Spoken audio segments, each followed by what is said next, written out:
There were a lot of memorable moments from the 2016 presidential campaign, a whole lot. But one moment that really stands out, even now, after all this time, is this one. So to be clear, Mr. Trump has no financial relationships with any Russian oligarchs. That's what he said. That's what I said. That's obviously what our position is. Donald Trump's then campaign manager, Paul Manafort, completely rattled by a straightforward question about Trump's ties to Russian oligarchs. Turns out he had a good reason to be rattled. In the weeks that followed that interview, the New York Times published a series of bombshell reports definitively showing that prior to joining the campaign, Paul Manafort had earned millions in secret cash payments advising Russian oligarchs and pro-Russian political leaders in Ukraine. And within days of those reports coming out, the scandal forced Manafort to resign from the Trump campaign. Eventually, those shady business dealings landed Manafort in federal prison until he was pardoned by Donald Trump in the final days of his presidency. But now, Paul Manafort is reportedly returning to the Trump campaign to help run the Republican National Convention this summer. That's even as new reporting today in the Washington Post shows Paul Manafort will do that while pursuing business deals backed by the Chinese government. Despite that, advisors say Trump is determined to hire Manafort, likely handing him a substantial role at the RNC in Milwaukee, because Trump appreciates that his one-time campaign chairman has remained loyal to him, even while serving in prison. Just amazing stuff. And somehow, that is not the biggest news about a former Trump campaign manager turned convicted criminal. Remember that when Manafort left the Trump campaign, he was replaced by far-right strategist Steve Bannon. Before the end of Trump's term, Bannon had been charged by federal prosecutors with defrauding political donors in a scam involving Trump's border wall. And so, just like Paul Manafort, Trump also pardoned Steve Bannon. Steve Bannon then promptly turned around and got himself indicted again, this time for refusing to comply with a subpoena from the January 6th committee. So in 2022, Steve Bannon was sentenced to 4 months in jail. Bannon appealed that ruling, and the judge agreed to postpone Bannon's jail sentence while that appeal played out. Today, a 3-judge panel rejected Steve Bannon's appeal.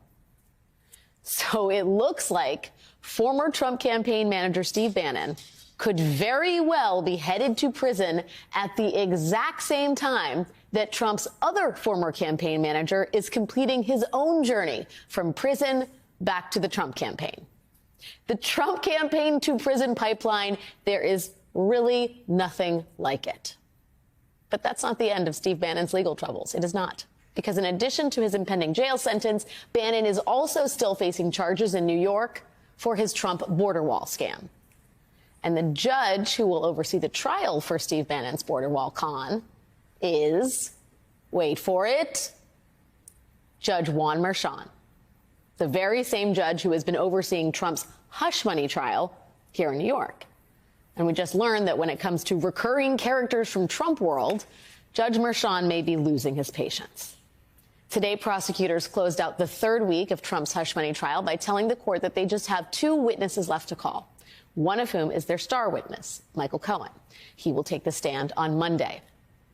Today, Judge Merchan told prosecutors that he had a personal request for them. Tell Michael Cohen to please stop talking about this case on social media.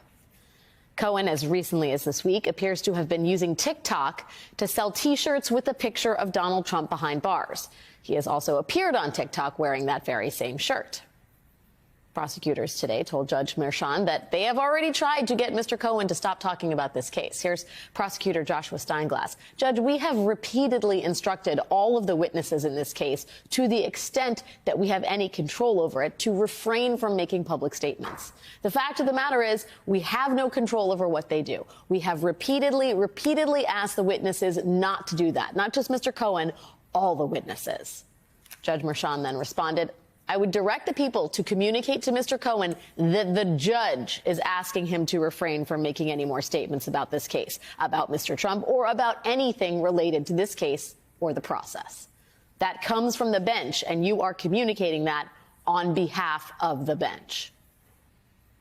All of this is a perfect encapsulation of the challenges prosecutors face by calling Cohen as a witness. He is, of course, key to showing Trump's involvement in the hush money scheme. But he has also spent the last 6 years as a loud, unabashed Trump critic, which could hurt his credibility in the eyes of the jury. It's the same issue prosecutors faced with Stormy Daniels. Because in Trump world, there are only two kinds of people. There are the Paul Manaforts and Steve Bannons, who will abide Trump's demand for loyalty, defy subpoenas, do their time, wait for their pardons, and then pray for re-entry into Trump world. And then there are the Michael Cohens and Stormy Daniels.